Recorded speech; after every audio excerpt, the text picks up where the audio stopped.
তো আজকে দেখো বেশ কিছুটা বাদাম ভাজবো, বেশ অনেকগুলো বাদাম আনা আছে, সেটাই ভেজে নেব শুকনো খোলায়।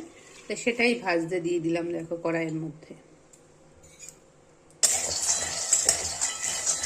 ভাজা বাদামটা ভেজে রেখে দেবো।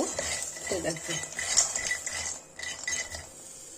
আর যারা ভিডিওটা দেখছো তাদের কাছে অনুরোধ করছি, যারা ফলো করছো, ফলো করে তুলে নিচ্ছ, তারা এটা করো না, চ্যানেলের ক্ষতি করো না। তোমরাও আমাকে ফলো করো, আমিও ফলো ব্যাক দিয়ে দেবো। তো চলো, কথা বলতে বলতে এখানে বাদামটা ভেজে নেব। ভাজতে বেশ কিছুটা সময় লাগবে, পুরোটা দেখানো সম্ভব না, ভেজে নিয়ে ফিরছি।